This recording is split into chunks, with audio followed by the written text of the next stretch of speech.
샬롬, 예수도 알기 원하네 찬양하는 장미경입니다. 1998년도에 저희 가정이 아리조나에 살고 있을 때였어요. 김대중 대통령이 당선되고 많은 사람들이 전라도 사투리를 배워서 쓰곤 하였었습니다. 남편이 전화 응답기에 이런 메시지를 남겼습니다. 시방 저그들이 집에 웃겠으라오? 예수님만 있겠으라오? 그때는 그냥 웃고 말았었는데 9년 전에 제가 발을 다쳐서 기부스를 하고 다니지 못하고 한 달 반 동안 집에 갇혀 있다 보니 그 말이 너무나도 와닿았습니다. 같은 집에 살면서 남편이 아내에게 신경 써주지 않는다, 아내가 너무 무심하다는 등등의 불평들을 많이 하지요.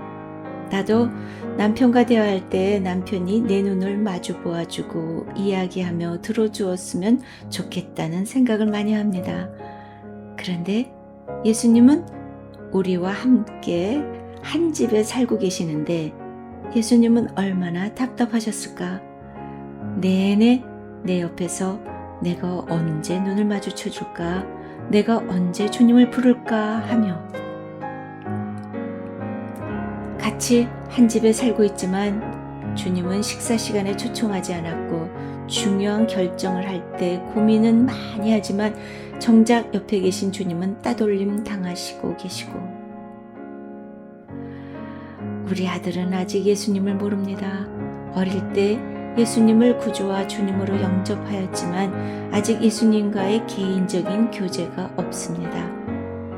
그분의 제자라고 하는 나도 주님과 같이 살면서도 전혀 교제 없이 살아가는 시간이 너무나 많습니다.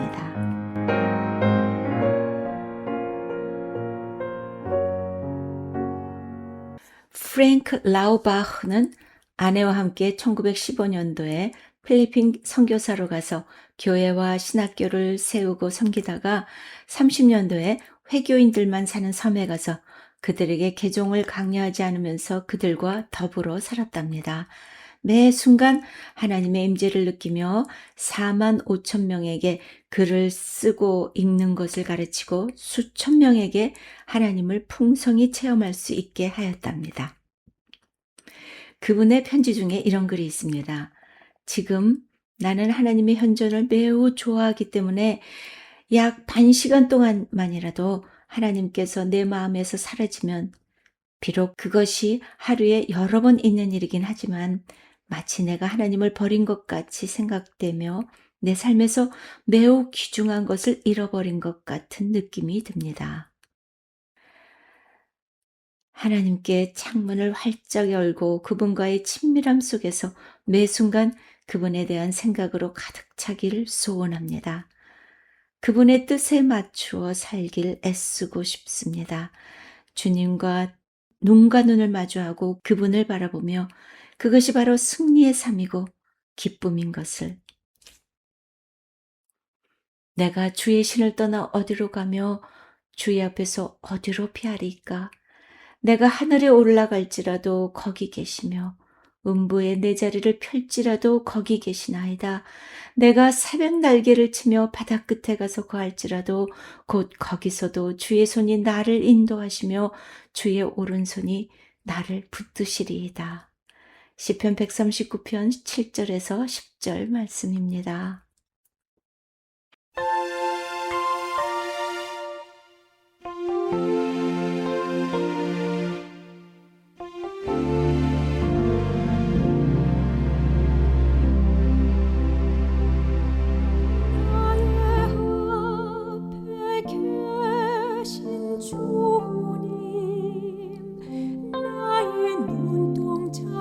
주 있게 하소서.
문병하 목사님의 글입니다.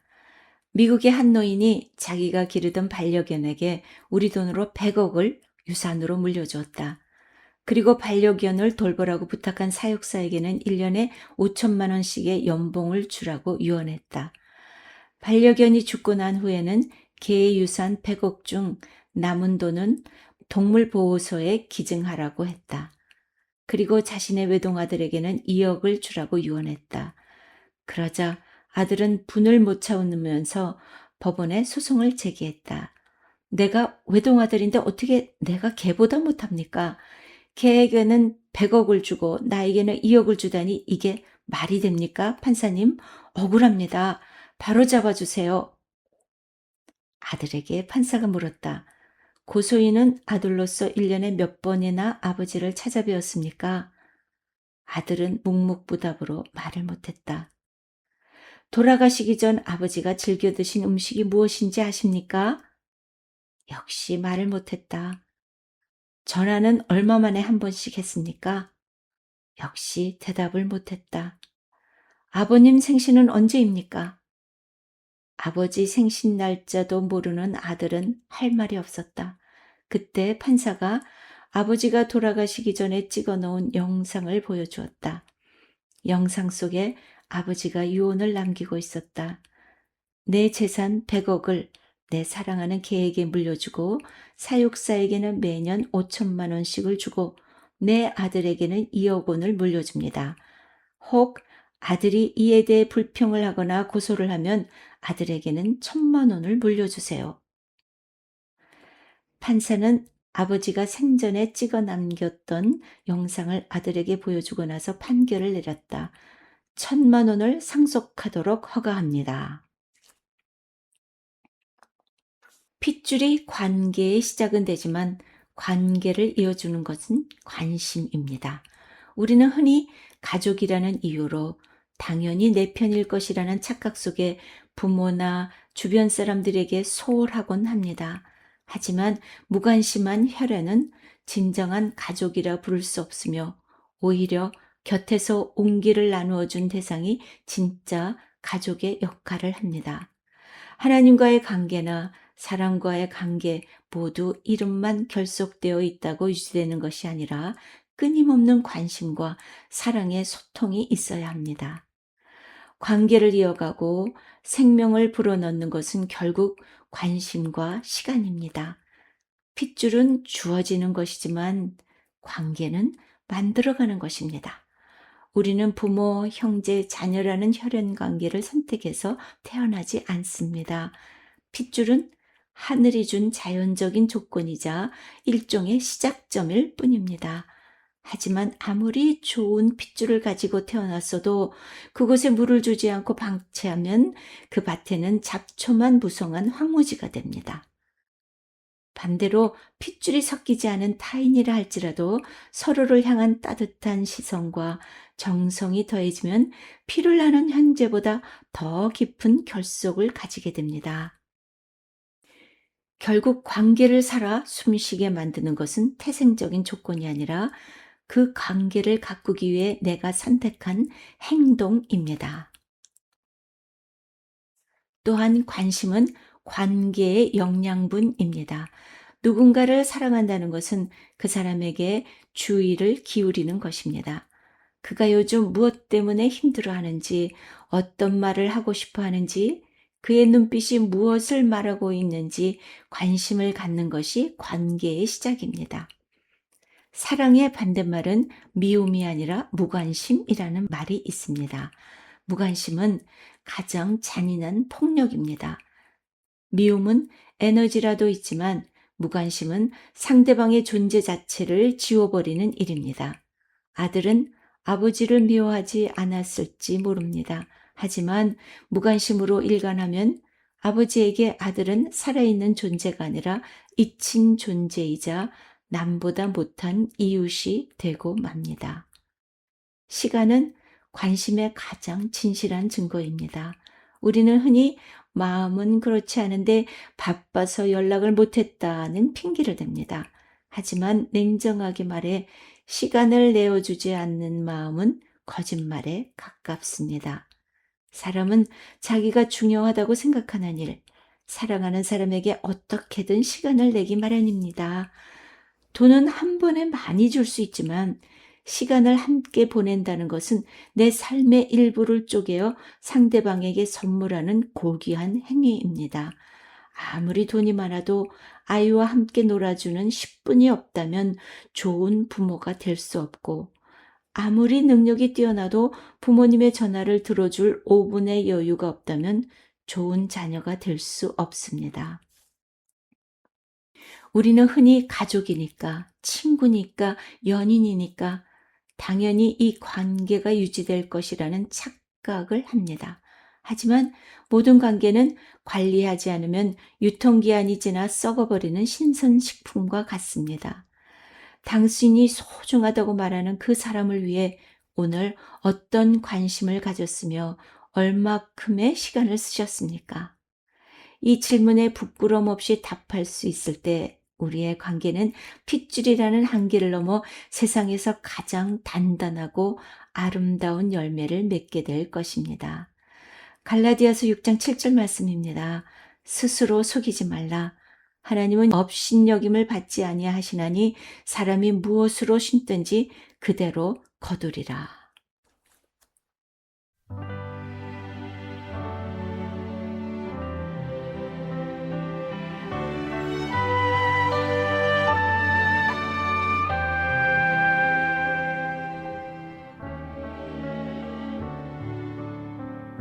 하나님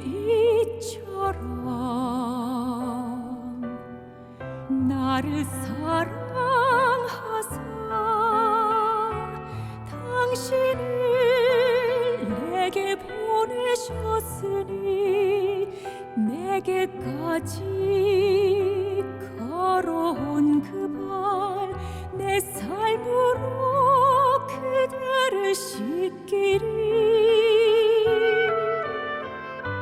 하나님 이처럼 나를 사랑하사 당신을 내게 주셨으니 늘 내 곁에 머무는 그 발 내 삶으로 그대를 씻기리.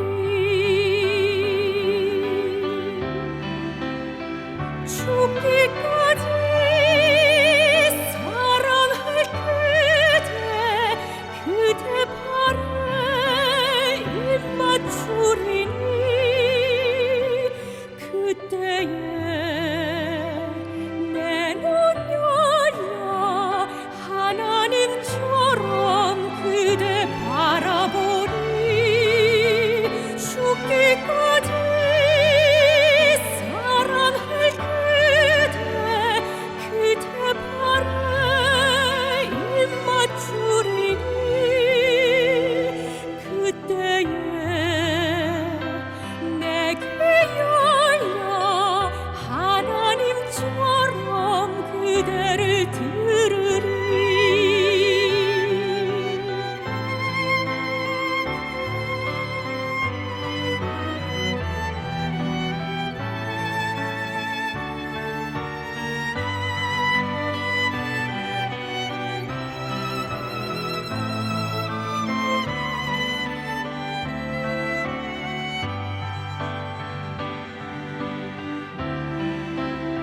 죽기까지 사랑할 그대 발에 입 맞추리니 그때에 내 눈 열려 하나님처럼 그대 바라보리. 죽기까지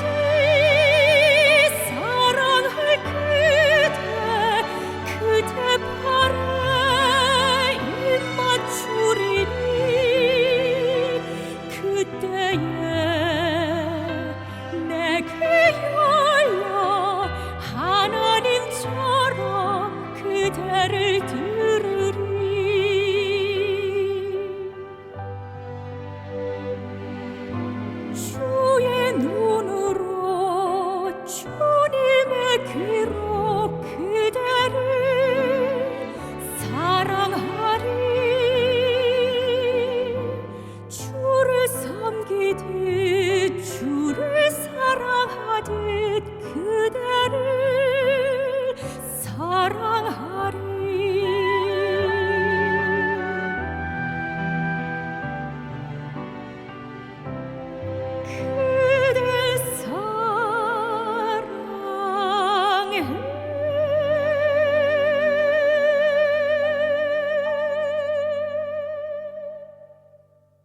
서영광 목사님의 글입니다. 마지막 다이아몬드. 맥주 감사절을 보내면서 나 자신에게 던지는 질문이 하나 있다. 그 질문이 무엇이냐? 나는 지금 무엇을 바라보며 살아가고 있는가 하는 것이다. 어느 날 한 사람이 강가에서 가방을 주었다. 호기심에 열어보니 돌멩이처럼 생긴 것들이 가득 들어 있었다. 심심하던 그는 그 돌멩이들을 하나씩 강물에 던졌다. 첨벙거리는 물소리를 들으며 시간을 보내던 그는 마지막 하나를 던지려는 순간 떠오르는 햇빛에 그것이 눈부시게 반짝이는 것을 발견했다. 자세히 보니 그것은 돌이 아니라 다이아몬드였다. 그제서야 그는 자신이 1시간 동안 수백 개의 다이아몬드를 강물에 던져버렸다는 사실을 깨닫고 가슴을 치며 통곡했다. 우리들의 삶도 이와 비슷하지 않을까? 우리는 매일 하나님께서 주시는 수많은 은혜를 너무 익숙하게 여기며 살아간다. 건강, 가족, 일터, 교회, 믿음의 공동체, 오늘도 숨쉬는 생명까지 너무 당연하게 생각하다 보니 감사하지 못한 채 세월이라는 강물 속으로 흘려보내고 있다. 또 다른 이야기가 있다. 한 아이가 행복의 조건이 무엇인지 궁금해했다. 그래서 여러 사람들을 만나서 행복이 무엇인지 물었다. 국어라는 거지에게 물었더니 이렇게 대답했다. 당연히 돈이지. 많은 돈을 가지고 큰 집에서 깨끗한 옷과 좋은 음식을 매일 먹을 수 있으니 얼마나 행복하겠어. 이번에는 부와 명예를 가졌지만 건강이 좋지 않은 노인에게 물었더니 이렇게 말했다. 젊고 건강한 몸이 진정한 행복이야. 내 팔다리로 마음껏 뛰고 달릴 수 있는 것이 바로 최고의 행복이야. 같은 질문에 대해서 젊고 건강하지만 결혼하지 못한 군인이 말했다. 따뜻하고 화목한 가정이 제일 중요하지. 기쁜 일도 슬픈 일도 언제나 함께할 아내와 귀여운 재롱둥이 아이가 있으면 행복할 거야.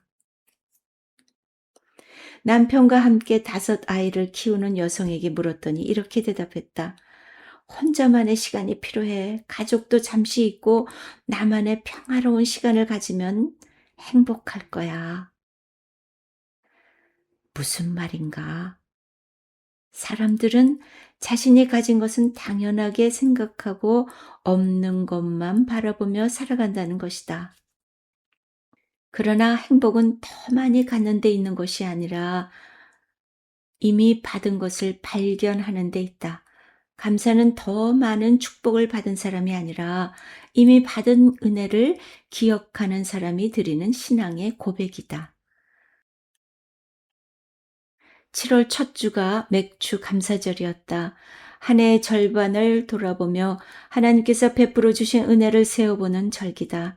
지난 6개월 동안 아무 일 없이 지켜주신 것, 예배할 수 있게 하신 것, 가족을 보호해 주신 것, 필요한 것을 채워주신 것, 때마다 힘과 위로를 주신 것, 이 모든 것이 하나님의 은혜였다. 우리는 혹시 이미 받은 수백 개의 다이아몬드를 잊어버린 채 아직 손에 없는 것 하나만 바라보며 살아가는 사람이 아닐까? 오늘 우리 손에는 아직도 하나님께서 남겨두신 마지막 다이아몬드가 있다. 이미 받은 은혜를 세어보는 눈을 회복하기를 바란다.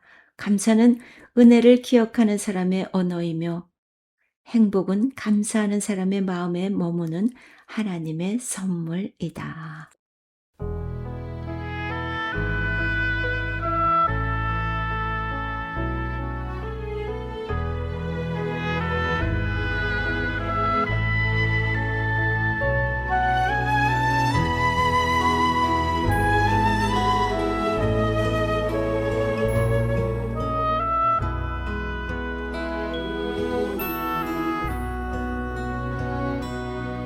날마다 숨쉬